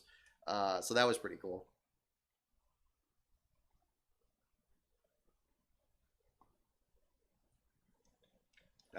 Chug points. It's going back to like having a hard time finding this in cans, so I just got to find it in bottles locally there. Supply chain issues being what they are, I guess that's where we're all in at the moment here. But I guess there's certainly worse things, absolutely. There you go. Let's see here. So let me read the question again. Where did Lee Petty? Yeah, I guess where, it's kind of a vague question. Where did Lee Petty see the number 42, inspiring him to use it for his car number? All right, we got Charlotte. Yeah, it could be a city, it could be a spot, it could be anything. Gas station, a train, license plate, recruiting poster, Milwaukee, a bus, Among Us, a dump truck, an Indy, a gas station, a fire truck, on a phone, route number. Yeah, good guesses. Several good guesses. Excuse me. The correct answer is a license plate. A license plate. I think we had this one before. Charles Peterson, you were the first one on that one. That is correct. On a license plate. How do you feel about smaller teams joining bigger teams to field Cup invaders? Because that's something I'm going to spotlight a little bit on my Xfinity qualifying docuseries. Oh, very right on, Death Killer. Yeah, I know we've been talking about your series a little bit there, so looking forward to seeing that for sure. Yeah, very... I don't know. I think back to Fontana and how great it was for Bobby Daughter to have a win with the 07. Even though that was clearly a Stewart-Haas car, with the Stewart-Haas full-time Cup driver who's now won a race in Cole Custer. who in fact actually had a good weekend in the Cup car that weekend, as memory serves. I'm not as crazy about it. I have mixed feelings about it. You talk about the person that didn't like William Byron mentioned earlier about not feeling anything when Logano had by. I hate to admit it. I didn't feel too much about that there, because I think the one missing element of having these teams is that they're able to produce, work as much behind the scenes to kind of do their own, make their own way. I think about a team like RSS Racing, where they have this Ford partnership, but they built up into it and tried to kind of get something going. That they're not just getting a car from Stewart Haas and a driver in there on top of it. It's one thing if it's the car from someplace else, because a lot of cars, especially in lower series, come from someplace else. Actually, a Confirmation 07 actually had a good question in my Twitter DMs here about the Freak truck, and that truck series chassis haven't changed in their history. The fact that the Freak was able to be used for so many years, does that mean that the truck series chassis have never changed? To answer your question, I'm actually not sure. I think that it could be one way or the other. It's a good question, but I think that there's a difference. I think that the other difference is putting the Cup guy in there. I think that's on top of it, because the Cup guys seem less eager to run the equipment from that team. That it's going to be instead, equipment that's much better than they would typically run, and they're just using the owner points to get the entry in there. I'm not as crazy about that, because I think that's kind of a Frankenstein. It's a Frankenstein of things that are thrown in together, so it leaves you with kind of a Frankenstein of emotions, where you don't entirely feel happy for them. I'm certainly glad they won, but it's not the same as if like it was David Starr in the second car, for example, that was further back in the lineup, and if they somehow got it together and pulled off a win, that would have certainly felt very different. That's kind of the issue I have with that. So let's see here. Yeah, think of Tiger Electronics. Think of that AVGN episode. I think that the nerd was a little too hard on those Tiger Electronics. I actually grew up with those, like those old games. I remember I had the Aladdin touchpad. Like we didn't do Nintendo and stuff growing up. Like and I've never really been into video games, so I never really got into it. Closest we had on that was like Game Boy. Like that was fun for a while, but I was like in high school by that point. That's how far I didn't really follow it that closely. But when I was a kid, like when I was like in grade school, I thought the Tiger Electronic things were a lot of fun because they had a lot of imagination to them, and you had to use your imagination, much like an older, like a Pong game or something. And I liked that it was like calculator graphics, where all the graphics were on one screen, and you could see them like on there. I thought that was cool. I always had fun with that. Or the ones that were on watches. I thought the nerd was way too. I thought he didn't take into consideration that time period where if you didn't grow up with that stuff, those were video games to you, and those were fun, and I for one enjoyed them. I mean, I don't, and for somebody like me that's not really into them, I think that shows that they're doing something right. So I don't know. And then we're playing around with this, so the legacy continues. So there's that. But yeah. On a license plate was the last question for those of you just tuning in. If you just had the Lee Petty question earlier, let's see. Oh, here we go. Who drove the Hasbro Tonka car in a September 1997 Winston Cup race? Got a paint scheme one here. Who drove the Hasbro Tonka car, another legendary paint scheme, in a September 1997 Winston Cup race? That's our next question. Yeah, I like Tiger handhelds. I remember the Aladdin one specifically, and I thought that one was fun. And you could kind of figure out the little graphics and all that. And it's like, oh, isn't this kind of neat? It's this little thing, And then of course I think that's probably why we like the Game Boy, because again, even that had like dressed down graphics, and you had to see it in direct sunlight and all that stuff. And I'm talking like the old one, the original one, like not even Game Boy Color. I'm talking like the gray one. It was great. It was great. Play F1 Race on. We had F1 Race. We had that terrible Bart and the Beanstalk game. It's just impossible to play. We were both struggling on that one too, so we were pleased to see that one get featured in one of those videos, because that one was impossible. Question again here: who drove the Hasbro Tonka car in a September 1997 Winston Cup race? We got several guesses here for Lake Speed, Kenny Irwin, Days of Thunder. Several for Irwin. Benson had the 1/64 scale, exactly. Alrighty, and a lot of you got that indeed. Late Kenny Irwin Jr. is the correct answer. Kenny Irwin, one of his greatest paint schemes. I think that was when he had the outside pole with next to Elliott at Richmond, which is featured in 3 Before February.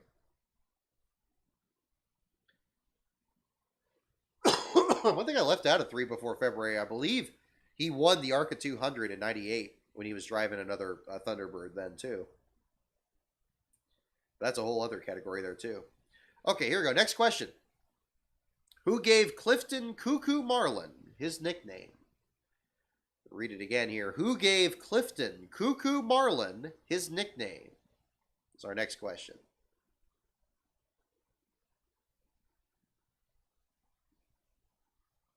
Grew up with a 2600. Atari 2600 Snot Slinger. There you go. Right on. Yeah, see, there you go. I always seem to have the older group in here, but that's A-okay. I'm definitely a member of that. Ooh, what company would I rather see sponsor a car? Hot Wheels or Lego? Ooh. I mean, the Hot Wheels ones were just... I mean, as I mentioned in my 90s NASCAR video, there were so many good paint jobs. Kyle Petty's... I mean, it's tragic, of course, what happened in the year 2000. I think the last one he had was his best yet, with the ramp going over the nose of the car, you know, and it's just gorgeous, gorgeous cars. I mean, I think nowadays, I think on the current car, it would look amazing. I think it would stink a little bit with the numbers move forward because, of course, the great ones had that loop that went around the 44 on the side with the tracks. I mean, they were just unhinged. And as much as I like the Georgia Pacific car came out afterwards, we talked about the Buckshot car earlier. Yeah, those were good. Those were good. But a Lego scheme, that would be pretty hip. I think I would love to see, since we've already seen a Hot Wheels car, I think I'd rather see Lego just to see what they would do. And I would hope that it would encourage more of a cross promotion. I know they made one version of a stock car, but it was like a show car looking thing. It didn't look like any of the current cars, of course. That would be pretty cool. I think they could have a lot of fun with that and make it, have kind of a brick pattern on it, or maybe like, bricks flying off the back of it or something. That would be pretty cool. But I'd like to see a modern incarnation of a Hot Wheels paint scheme. I think a lot of these people like Harris Lou and Lefty and stuff, I think they would love to get their hands on like, a sponsor like that coming into NASCAR and trying to come up with something really cool. I think, and I don't mean just to mention them alone. I know there's a lot of great artists out there. Those are the two that come immediately to mind. But I think them or anybody would do a fantastic job on those. Ryan Daly, also another one that does a great job. Yeah. Next, the question here again. Who gave Clifton Cuckoo Marlin his nickname? The county sheriff, his sister, D.W., Legos, Jimmy Means, his father, H.B. Cunningham, Ken Squire. The answer, Clifton Marlin. It sounds like, okay, I guess it was his father. It says Clifton Marlin, or I guess it was himself. Clifton Marlin is the correct answer.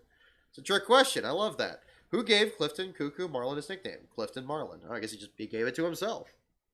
How about that? Did anybody guess himself? There you go. Yeah, these are tough tonight. Good pick on the what we're on wild card, right?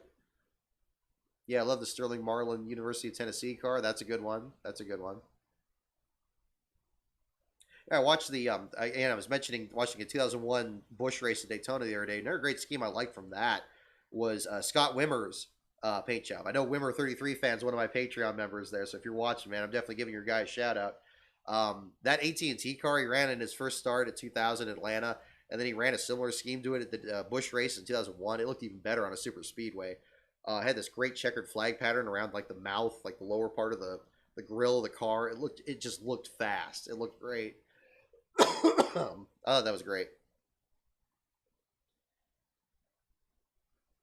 Here we go. Next question. What driver's car is hyped in ads as being, quote, hot and fast? What driver's car is hyped in ads as being both hot and fast? Is the next question. We're talking about commercials, classic commercials. Big advocate of that. I share with Slap Shoes is longing for a time when they were a bit more aggressive with promoting their drivers. Absolutely. That's the bread and butter. What driver's car is hyped in ads as being hot and fast? See, instead of NASCAR ads now, they can show food up close as much as possible, which Lastbro really hates. He has a big thing about that. There's that chicken ad today with the boneless wings.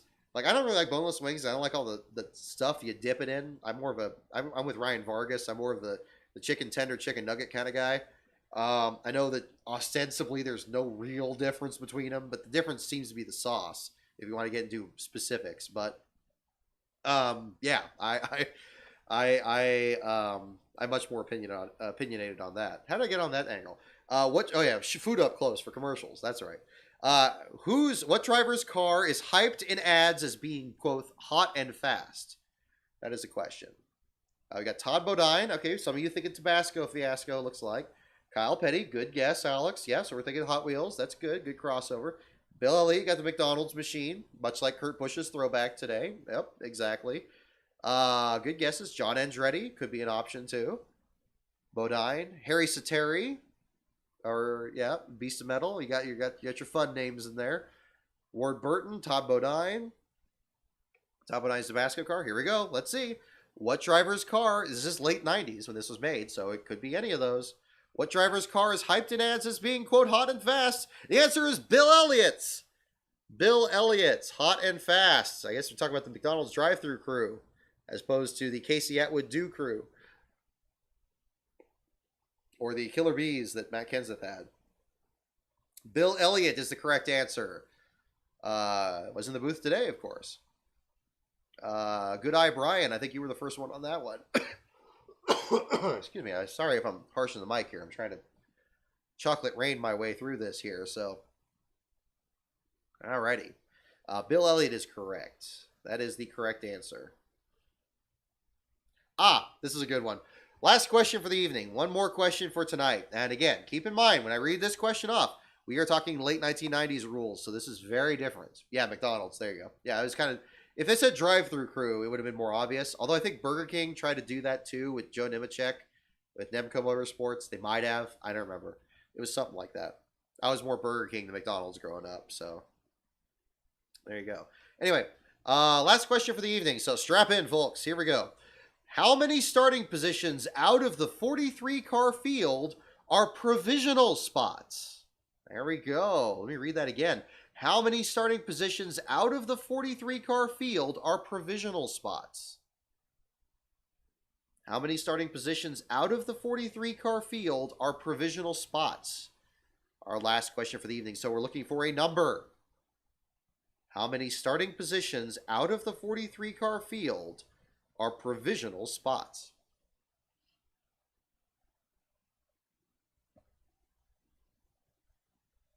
Former San Jose Shark Harry Sateri. Yeah, Beast of Metal is always getting on there with the hockey names. Alongside Vejmika in Arizona. Arizona. Oh, okay. Alrighty. How many starting positions out of the 43-car field are provisional spots? Provisional spots. So pay attention to the language there on that, because that means something. That meant something very different in the late 90s than perhaps it does now, if it's even used now. How many starting positions out of the 43-car field are provisional spots? Okay, we got some that are on the higher side. We got some people doing top 35 or 35s. You have others that are going low, that are going 6, 7, or even down to 2. But how many, let me read it again, more time here. How many starting positions out of the 43-car field are provisional spots? Yeah, see, this is the tricky part. This is the tricky part. Charles Peterson going for bonus points. 36 get on time, 37 through 43 provisionals, 43rd being the past champion if necessary. All right, let's see. Here we go. Is it counting that? More than likely, I would think it would. But yeah, let's see. All right, here we go. How many starting positions? Last question of the night. How many starting positions out of the 43-car field are provisional spots? The answer is 7. 7 is the correct answer. So 37, 38, 39, 40, 41, 42, 43. Yeah, so Charles Peterson, you were among the ones that got right. Beast of Metal, you got it right off the bat. First one in. 7 is absolutely the correct answer. Good Eye Brian, Johnny Carlino, Charles Peterson, Bean Boy 89. Yep, a lot of you got it there. Yes. So we're not talking the top 35 rule. Back then, yeah, you had basically a similar thing with the top 36 getting in on speed. But then provisional spots. It used to be that ESPN doing those old starting grids would say, now we're in provisional land. And Provisional Land was a place you did not want to be because you were going to be 37th or worse. And if I was doing last car back then, I'd be writing about you. I sometimes wonder how the site would have looked back then, especially on Throwback weekend. You notice we had the Throwback logo on the site there. I'll probably keep that up through today and then switch back to the old one there. So we'll have that up there at the same time. So thank you so much, everyone, for tuning in there. I hope you enjoyed our Throwback show tonight. Crazy weekend of racing. Congratulations again to Joey Logano, your race winner today. Kyle Larson, your last place finisher of the Cup Series race. Shelton Creed in Saturday's Xfinity race. And Matt Crafton disqualified from Friday's Truck Series race. Our next show is going to be next week after Kansas, I believe is our next weekend's race. Are we going to be night racing next week? Let me take a look at the schedule. I need to refresh my memory on that one. I believe I need to just keep my calendar here. It will be on May 15th is the date. And no, that will be a day race. It looks like Sunday the 15th. So yes, day race. We got you got the 600. Oh, we got the All-Star race coming too. My goodness. Okay, big race is coming up here. So yes, it will be on next Sunday, which will be a day race after the Kansas race, weather permitting, of course. We'll be talking about the action there. In the meantime, check out the Twitter at LastCarOnBrock. Website is lastcar.info, and if you're interested in some bonus content, as our friend Tex on there has joined just this past week, it is patreon.com/LastCarOnBrock. And in the meantime, yep, have a safe week, everyone. Look forward to seeing you guys next week, and thank you guys, everyone, for all your support. I love doing this show, and you guys are a big reason for that. So have a good night, everyone, and we'll see you next week. Do it, Brockapella.